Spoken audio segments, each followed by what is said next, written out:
kabar kalian pada hari ini? Sebelum memulai ibadah pada hari ini, marilah kita menyanyikan lagu Berkat Kemurahan-Mu.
Teman-teman, marilah kita berdoa.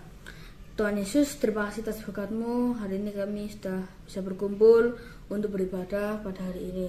Tuhan, tolong sertai kami supaya ibadah kami lancar dari awal hingga akhir nanti. Terima kasih Tuhan, dalam nama Yesus, haleluya, amin. Teman-teman, marilah kita bangkit berdiri untuk mengingkarkan pengakuan iman rasuli. Pengakuan iman rasuli.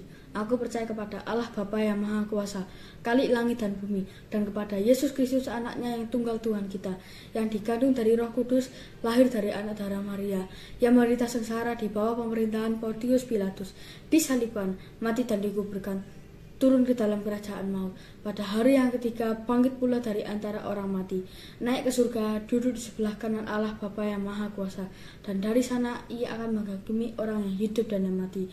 Aku percaya kepada Roh Kudus, gereja yang kudus dan am, persekutuan orang kudus, pengampunan dosa, kebangkitan tubuh, dan hidup yang kekal. Amin. Teman-teman, kasih Tuhan Yesus itu tiada berkesudahan, dari dahulu, sekarang, sampai selama-lamanya. Karena itu, mari kita pujikan Tuhan Yesus baik sebagai ucapan syukur kita.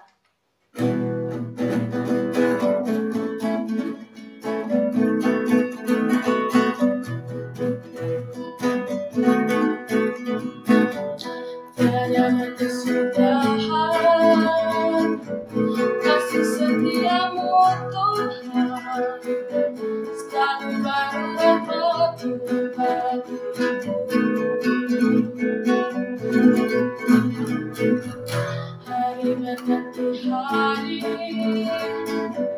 mataku lihat kasih-Mu, tak pernah berakhir hidupku. Tuhan Yesus baik, sungguh amat baik, untuk selama-lamanya. Tuhan Yesus baik, Tuhan Yesus baik, sungguh amat baik, untuk selama-lamanya. Tuhan Yesus baik.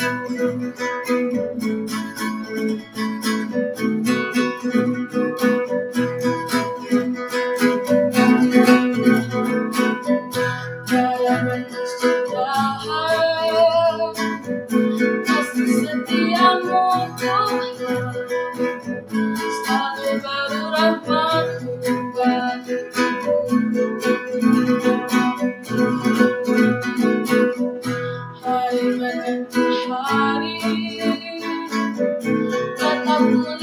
kasih-Mu tak pernah berakhir di hidupku. Tuhan Yesus baik, sungguh amat baik, untuk selama-lamanya. Tuhan Yesus baik, Tuhan Yesus baik, sungguh amat baik, untuk selama-lamanya. Tuhan Yesus baik, untuk selama-lamanya. Tuhan Yesus baik.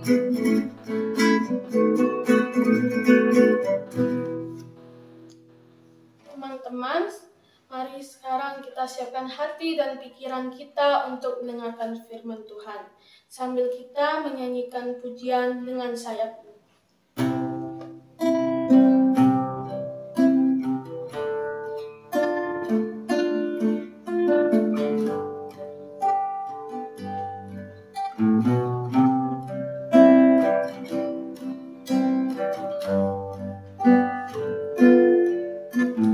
Firman-Mu berkata, Kau besertaku, maka kuat roh dan jiwaku. Tangan-Mu Tuhan selalu ku nantikan, di setiap langkahku percaya. Dengan sayap-Mu ku akan terbang tinggi di tengah badai hidup. Ku tak menyerah, Kau kekuatan dan perlindungan bagiku.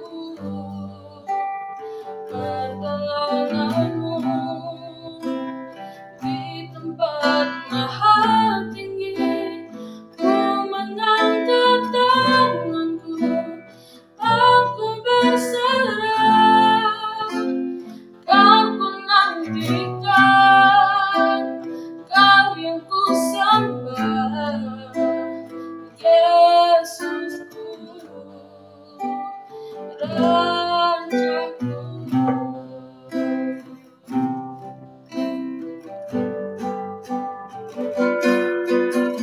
Firman-Mu berkata, Kau besertaku, maka kuat roh dan jiwaku. Tangan-Mu Tuhan selalu ku nantikan, di setiap langkahku percaya. Dengan sayap-Mu ku akan terbang tinggi di tengah badai hidup. Ku tak menyerah, Kau kekuatan dan perlindungan bagiku. Pertolongan-Mu di tempat maha tinggi, ku mengangkat tanganku, aku berserah. Kau ku nantikan, Kau yang ku sembah, Yesusku, Rajaku.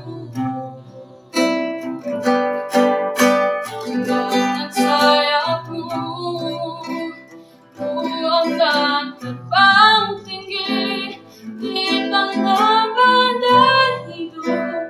Ku tak menyerah, Kau kekuatan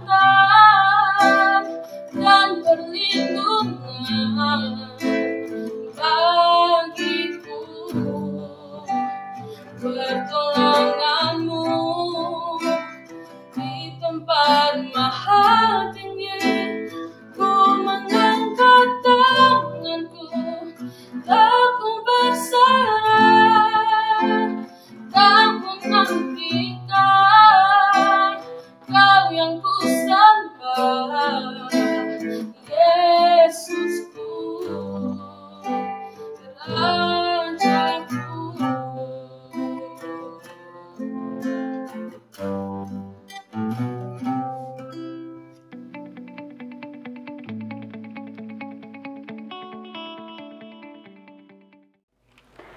Halo Sobat Kristus sekalian, kita bersyukur hari ini dapat kembali untuk mendengarkan firman Tuhan bersama. Sebelumnya mari kita berdoa. Ya Tuhan Allah kami bersyukur dan bersukacita untuk kesempatan yang baru yang Tuhan berikan bagi kami semua untuk belajar firman Tuhan. Terangilah hati kami ya Tuhan, terangilah pikiran kami dan semuanya untuk dapat menolong kami mengerti, mengenal Tuhan lebih lagi, dan kami boleh menyenangkan Tuhan. Pimpin kami ya Tuhan, baik kami semuanya, di dalam nama Yesus Kristus kami berdoa dan bersyukur. Amin. Sobat Kristus sekalian, mari kita membuka Alkitab kita di dalam Yakobus 3 ayat 1 sampai 12. Yakobus 3 ayat 1 sampai 12. Namun kita akan fokus, maksudnya saya akan membacakan satu ayat saja, yaitu ayat 5. Demikianlah firman Tuhan.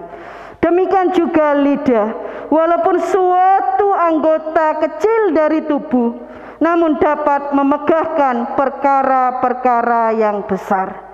Demikian juga lidah, walaupun suatu anggota kecil dari tubuh, namun dapat memegahkan perkara-perkara yang besar.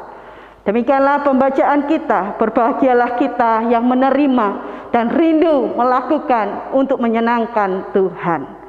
Sobat Kristus sekalian, suatu ketika teman saya itu pergi berjalan-jalan ke air terjun, yaitu air terjun Mardakaripura. Air terjun Mardakaripura ini sangat terkenal. Terkenal karena apa? Karena keindahan air terjun ini yang sangat indah sekali, yang membuat terpukau para pengunjungnya, dan mereka kalau sudah datang sekali ingin datang yang kedua kali, ketiga kali, dan seterusnya.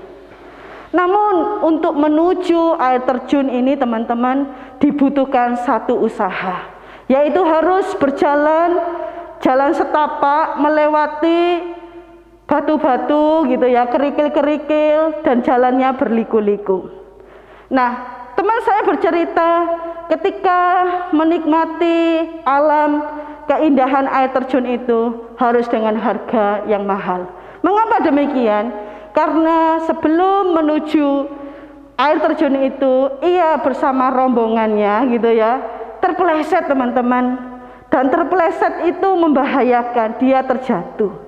Diselidiki, dia itu terpeleset bukan karena batu yang besar, bukan kerikil-kerikil yang ada berhamparan di sepanjang jalan itu, tapi ia terpeleset, ia jatuh oleh sesuatu hal yang basah, licin, namun membahayakan. Apakah itu? Iya, dia terpeleset oleh lumut-lumut yang berserakan, berhamparan di sepanjang jalan itu, yang ada di sepanjang jalan itu. Dia terjatuh dan terpeleset. Teman-teman yang dikasihi Tuhan, bukankah hidup kita ini juga demikian? Kita bisa jatuh, bisa terpeleset bukan oleh hal-hal yang besar, namun seringkali kita jatuh dan berdosa karena hal-hal yang kecil.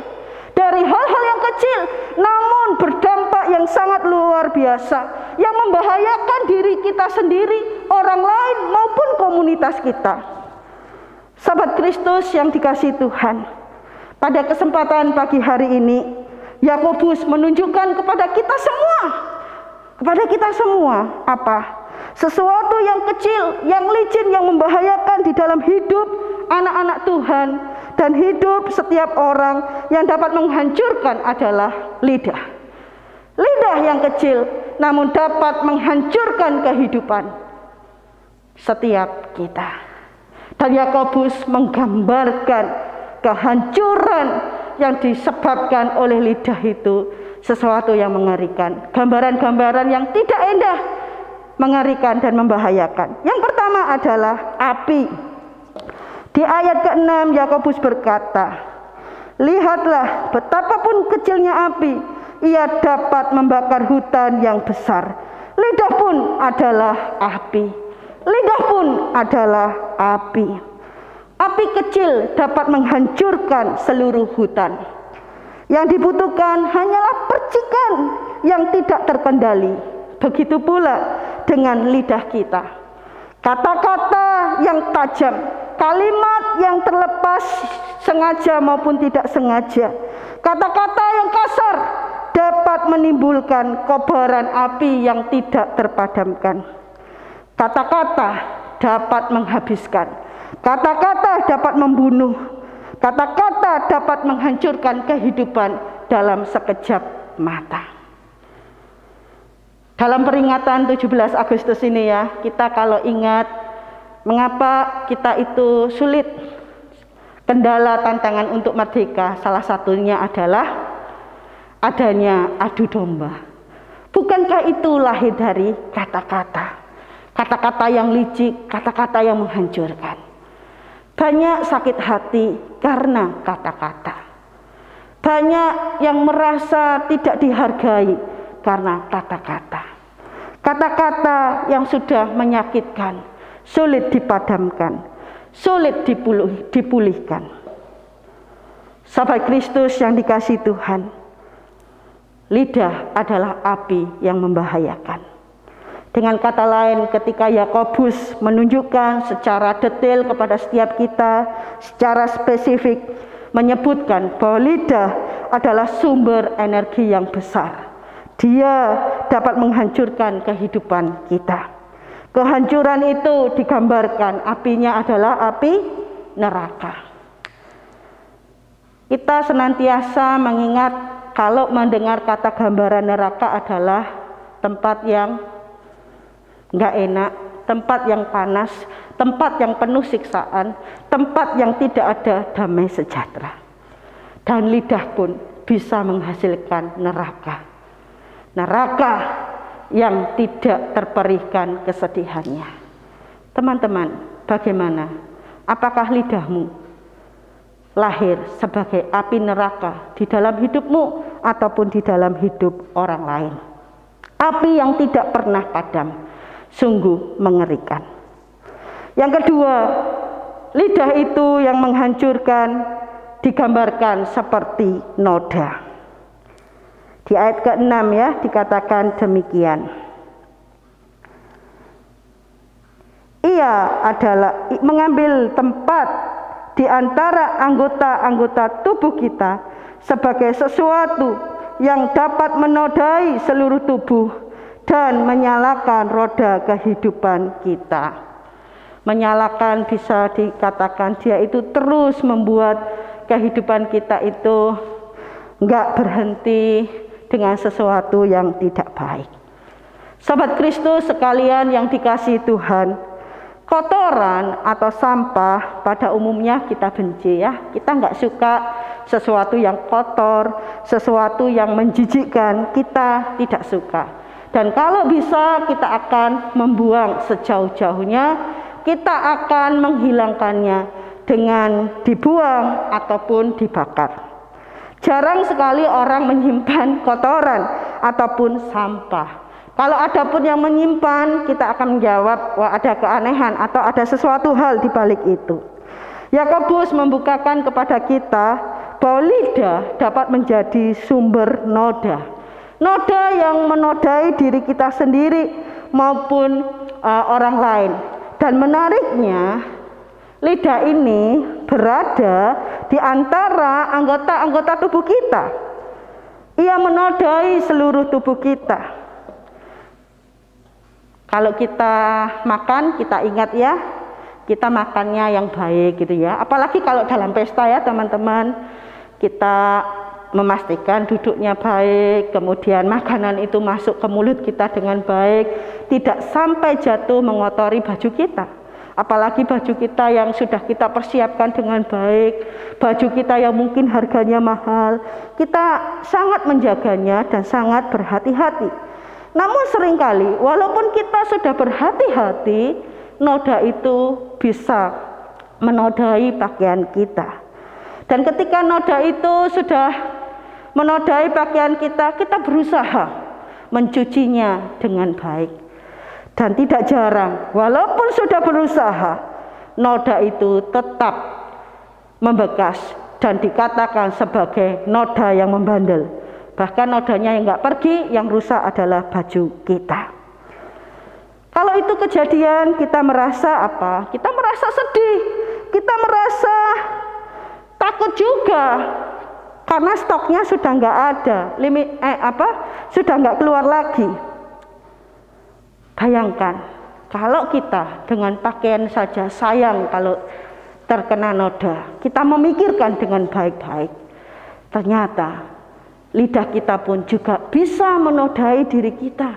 Dengan perkataan kita menjadi sesuatu yang tidak mudah hilang, tidak mudah dilupakan, dan sulit dicabut lagi ketika kata-kata itu sudah keluar.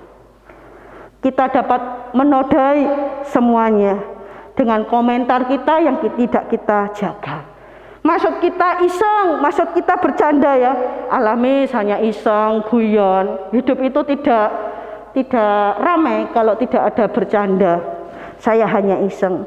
Tapi dari iseng-iseng yang tidak dijaga, iseng-iseng yang tidak didisiplin, itu akan membuat kita ataupun orang lain sakit hati. Bukankah hati kita ini adalah hati yang rapuh, hati yang mudah tergores oleh luka dan oleh sesuatu yang tidak menyenangkan? Karena kita adalah manusia yang berperasaan. Oleh karena itu, Sobat Kristus sekalian, jagalah lidahmu, jangan sampai merusaknya. Yang ketiga, gambaran lidah yang menghancurkan adalah digambarkan sebagai dunia kejahatan yang mematikan. Ini sesuatu hal yang kontras ya teman-teman. Lidah itu kecil, tetapi di sini Yakobus mengatakan lidah adalah dunia kejahatan yang mematikan.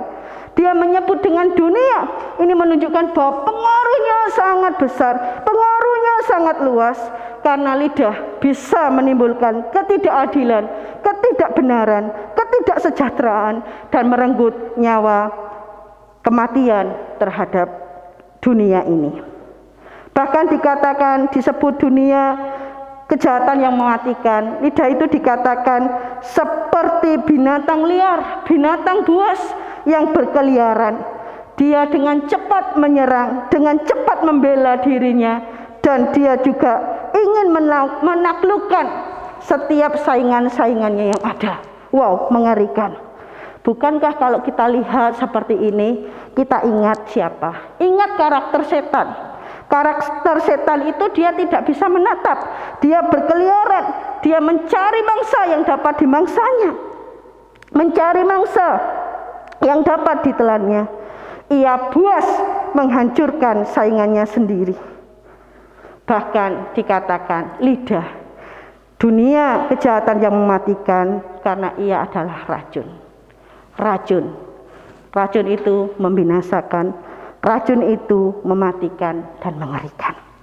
Teman-teman, kita telah melihat bahwa lidah adalah api, lidah adalah noda, lidah adalah dunia kejahatan yang mematikan. Sungguh mengerikan. Lalu sebagai anak Tuhan, apa yang dapat kita lakukan di dalam menghadapi realitas kenyataan bahwa lidah itu sangat berbahaya dan lidah itu bisa mendatangkan dosa? Apa yang dapat kita lakukan di dalam menghadapi itu semua? Menarik sekali, Yakobus mengajak kita untuk refleksi. Untuk refleksi di akhir ayat-ayat yang ada, ayat 9 sampai 12, Yakobus mengajak kita berkata demikian. Dengan lidah kita memuji Tuhan Bapa kita, dan dengan lidah kita mengutuk manusia yang diciptakan menurut rupa Allah. Dari mulut yang satu keluar berkat dan kutuk. Hal ini saudara-saudaraku tidak boleh demikian terjadi. Adakah sumber memancar air tawar dan air pahit dari mata air yang sama? Adakah pohon ara dapat menghasilkan buah zaitun? Dan adakah pokok anggur dapat menghasilkan buah ara? Sahabat Kristus sekalian, dari apa yang kita baca, kita diajak berefleksi apa yang harus kita lakukan. Yang pertama adalah memiliki kesadaran diri. Memiliki kesadaran diri tentang apa? Tentang realitas, kenyataan hidup yang sangat-sangat dipengaruhi oleh lidah yang kecil itu. Lidah yang kecil itu dapat mempengaruhi hal yang baik ataupun yang buruk. Yakobus sepertinya tidak memberikan solusi kepada setiap kita. Namun Yakobus memberikan permasalahan-permasalahan yang sangat besar yang ditimbulkan oleh lidah.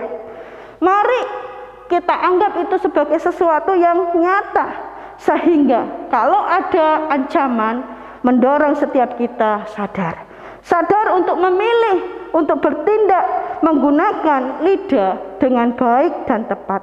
Artinya marilah kita sebagai orang percaya merefleksikan kembali akan segala sesuatu dengan kita menerima penuh dengan kesadaran diri yang lahir dari pengetahuan kita, dari pengertian tentunya terhadap kepekaan pimpinan Allah Roh Kudus.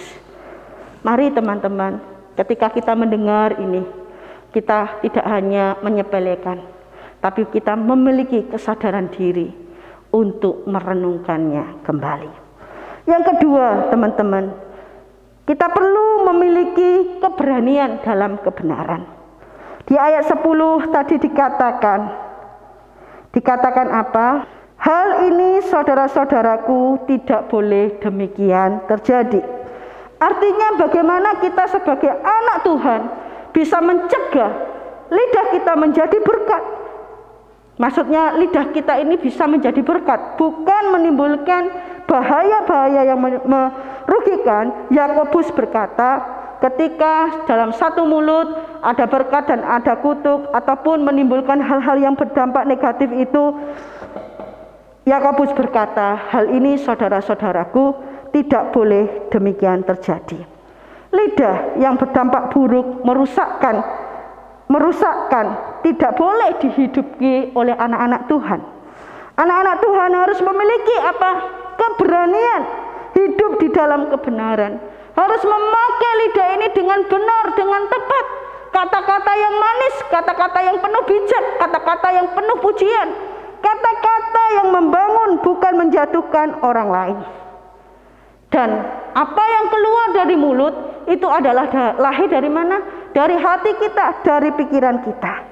Oleh karena itu, jikalau kita ingin memiliki keberanian hidup dalam kebenaran, jagalah hati kita, jagalah pikiran kita, jagalah mulut kita untuk senantiasa terkoneksi, terhubung dengan firman Tuhan.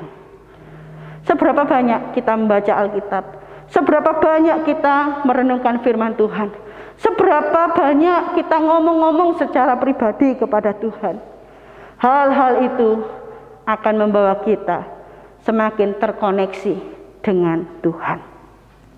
Yang ketiga, teman-teman, bagaimana? Apa yang bisa kita lakukan? Kita perlu memiliki kekonsistenan hidup yang konsisten. Adakah pohon ara dapat menghasilkan buah zaitun? Enggak ada. Jadi ada kekonsistenan. Adakah air asin dapat mengeluarkan air tawar? Enggak ada. Jadi perlu adanya kekonsistenan. Kita mengenal peribahasa Jawa apa? Isuk dele sore tempe. Bahasa Indonesianya pagi kedelai, sore menjadi tempe. Ini menunjukkan bahwa manusia cenderung mencela-mencele. Kata-katanya bisa berubah-berubah, tidak dapat dipegang. Ketika kita bisa konsisten, artinya kita menjadi orang yang dapat dipercaya, kita mau menjadi berkat, kata-kata kita yang kita keluarkan menghasilkan pengaruh yang positif, menjadi berkat, menjadi buah yang manis yang dapat dinikmati oleh semua orang.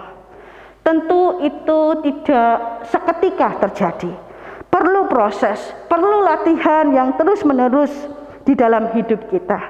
Mungkin kita merasa capek, merasa bosan, bahkan terjatuh kembali dalam hal yang sama, jatuh lagi dalam dosa kebohongan, jatuh lagi dalam perkataan yang tosik, yang meracun, yang mematikan.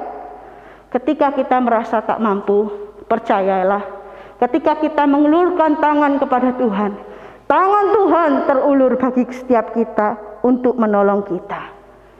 Demikian juga yang dialami oleh Raja Daud, teman-teman. Raja Daud, raja yang besar, raja yang memiliki kegagahan, memiliki hikmat luar biasa. Ia merasa perlu pimpinan Tuhan supaya ia konsisten di dalam perkataannya untuk menjadi berkat. Raja Daud di dalam Mazmur 141 ayat 3 berkata demikian, "Awasilah mulutku ya Tuhan, berjagalah pada pintu bibirku." Satu ungkapan yang menunjukkan hati yang rapuh di hadapan Tuhan, menengadah kepada Tuhan, meminta pertolongan. Kita pun dapat berdoa seperti Raja Daud, memohon pertolongan, memohon uluran tangan Tuhan. Sobat Kristus yang dikasihi Tuhan, kiranya firman Tuhan hari ini menguatkan kita, meneguhkan kita, bahwa kita dapat melakukan perkara-perkara besar melalui lidah kita. Perkara yang positif ataukah perkara yang negatif, merusakkan, itu ada pilihan, ada di dalam diri kita. Kiranya hikmat Tuhan turun melimpah atas diri kita, sehingga kita didorong untuk melakukan yang baik, yang memuliakan Tuhan. Mari kita berdoa.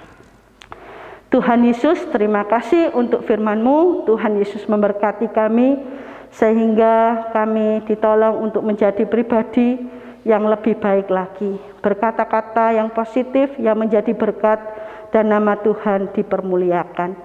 Untuk itu berikanlah kami kesadaran diri, keberanian hidup dalam kebenaran, dan kekonsistenan hidup yang terus-menerus. Terpujilah Tuhan, di dalam nama Yesus kami berdoa. Amin. Teman-teman, sebelum mengakhiri ibadah hari ini, marilah kita menyanyikan lagu Terima Kasih Tuhan.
Ya Tuhan, hati kami melimpah dengan syukur karena Tuhan boleh menolong kami mendengarkan firman-Mu, memuji Tuhan.